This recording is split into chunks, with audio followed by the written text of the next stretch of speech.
How are you? In this pandemic situation, today I am going to take your second virtual class from first paper, second chapter, qualitative chemistry. I think you have the curiosity that how this nucleus, how this atom are discovered. First of all, from Dalton's atomic model, we come to know about atom. In my previous class, I discussed with you about Dalton's atomic model, about isotope, isotone and isobar. After this isotope, isotone, isobar and Dalton's atomic model, scientists are very curious to know about the atoms. So, all of them are going to discover the size, the shape, the structure of atom. In this case, first of all, Rutherford in 1911 doing an experiment to know that what is the center of atom, what will be the charge of that center, or what will be the mass of that center. From the curiosity of Rutherford, he was doing an experiment to know about the center of atom. I think you are also curious to know how this nucleus, how this atom are discovered. To make you clear about the concept of nucleus or atom, today I discuss with you about Rutherford's alpha particle scattering experiment. Let's start our Rutherford's alpha particle scattering experiment. In 1911, Rutherford doing alpha particle scattering experiment to discover nucleus. He take a thin gold foil to do this experiment. A circular zinc sulfide coated screen was placed behind the gold foil. And he take alpha particle. You know, alpha particle means 4 2 helium 2 plus. This is known as alpha particle because its mass is 4, atomic number is 2 and its charge is 2 plus. So Rutherford take this alpha particle to do this experiment. So Rutherford first of all placed a gold foil in front of the zinc sulfide screen. Then a circular zinc sulfide screen was placed behind the gold foil.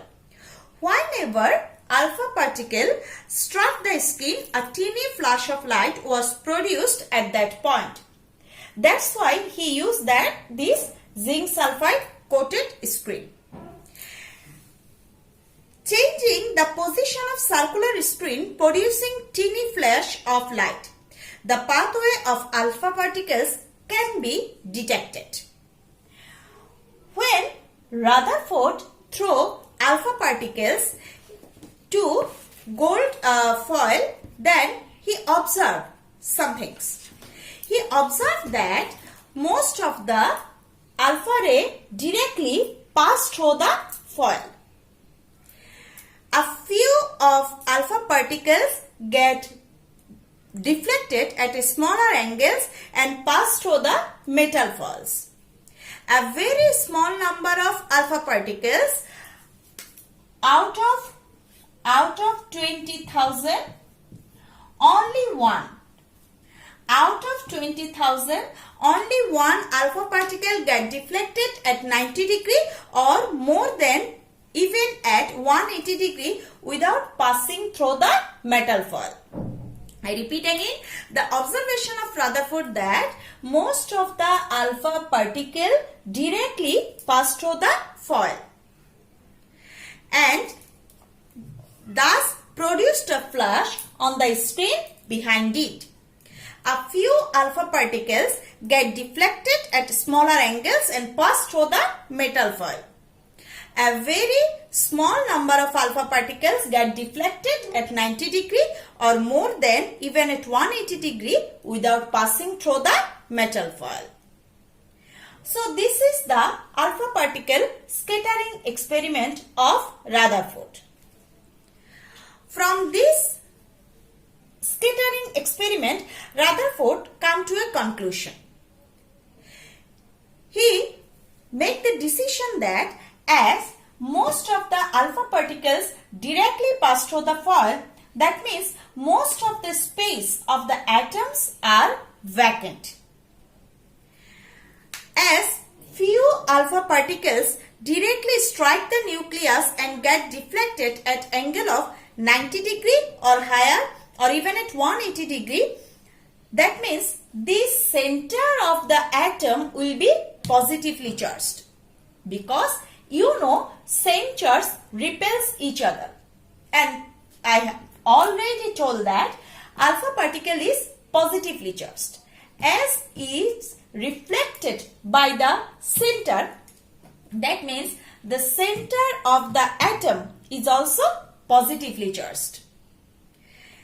As only a few alpha particles get deflected at smaller angles, that means the volume of the center is negligible than the volume of the atom. This is the observation, this is the decision of Rutherford alpha particle scattering experiment. And Rutherford also told that as most of the alpha particles are deflected by the center, so it is positively charged and it may contain the whole mass of atom. He named the center as nucleus. This way Rutherford discovered nucleus. On the basis of this alpha particle scattering experiment, Rutherford gives the postulate of his atom model, which is known as Rutherford atomic model.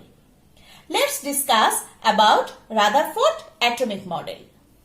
So students, on the basis of alpha particle scattering experiment, in 1911 Rutherford proposed a model which is known as Rutherford's atomic model. Because of the similarities with the structure of solar system, this model is also called Rutherford's solar system atomic model. The postulates of Rutherford's atomic model is: number 1, atom has a teeny dense central core having positively charged nucleus. That means in the center of atom there is a positively charged part which is known as nucleus. So the positively charged nucleus. Come to the second part. The diameter of the nucleus is about 10 to the power minus 13 centimeter compared to that of the atom. That means 10 to the power minus 18 centimeter. The nucleus contains almost the whole mass of the atom. So it contains almost the whole mass of the atom. Clear? Now number 4 is, the inner part of atom is called central part and the outer part is called the extranuclear part. Actually, you know, in central part of atom, proton and neutron are present. So the central part, the inner part of atom is called central part where proton and neutron are present. The outer part is called the extranuclear part where electrons are present. The electrons move around the nucleus like the planet move around the sun. So here students, just have a look that the electrons move around the nucleus, like the planet move around the sun. But you know electrons are negatively charged and planets are neutral. But Rutherford compared here electron with planet. At normal condition, the atoms are neutral. Here, Rutherford give a clear conception that at normal condition, in atom, the number of proton are equal to the number of electron. Because you know, proton carries positively charged and electron carries negatively charged. Atoms are neutral means in at normal condition, total number of proton are equal to the total number of electron. That's why the atoms are neutral. The centripetal force created due to revolution of electrons remains equal to centrifugal force. This centripetal and centrifugal force means when electron moves around the nucleus, as electrons are negatively charged and if the center of the atom are positively charged, they must attract each other. So there is attraction work between the center of the atom and electron. Again, when electron move around the nucleus in some energy shell, then they want to revolve from this energy shell. These two forces are equal. That's why electrons do not fall to the nucleus. This is Rutherford's atom model. But after some times, there are some limitations also came from Rutherford atom model. Now, let's discuss about the limitation of Rutherford atom model. Now, I discuss with you about the limitations of Rutherford atom model. It could not give any idea of the size and shape of energy shell. So, the size and shape of energy shell, the idea of size and shape of energy shell is not found from Rutherford's atom model. It could not explain how atoms having multi-electrons move around the nucleus. This line, the meaning of this line that, you know, except hydrogen, like sodium, it has 11 electron, or aluminium, it has 13 electron. So it could not explain how atoms having multi-electrons, that means 11, 13 or more than 1, are revolving around the nucleus, cannot explain by Rutherford atom model. It could not explain the atomic spectra. You know, when an atom is excited, then its electrons goes to higher energy shell. That time we get a spectrum. But it could not explain that spectrum also. The next limitation is, according to Maxwell electromagnetic theory, if a charged particle accelerates around an oppositely charged particle, if a charged particle accelerates around an oppositely charged particle, the former will radiate energy. You have seen that from our Rutherford atom model, there is a postulates that the electron move around the nucleus. But when electron are negatively charged and nucleus are positively charged. So here the question is, if a charged particle accelerates around an oppositely charged particle, that means when electron move around the nucleus, the formal will radiate energy. That means the electron will radiate energy. If an electron radiates energy, its speed will decrease and it will go into spiral motion and finally falling into the nucleus. That means the atoms will not exist. That's why this is the main limitation of Rutherford atom model. Because Rutherford compared his atom model with solar system, but in our solar system planets are neutral, so they can move around the sun. But here our electrons are negatively charged and nucleus are positively charged. So here is a question that when electron move around the nucleus, then it will accelerate its energy. So the existence of atom will come to a question. So this is the limitation of Rutherford atom model. From the Rutherford atom model, you get some similarities and dissimilarities with solar system.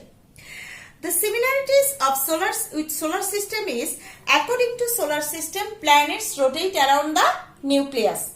Like that, in Rutherford atom model, the electron move around the nucleus. Again, most of the space of the solar system is empty. Like that, in Rutherford atom model, we come to know that most of the place of the atoms are empty.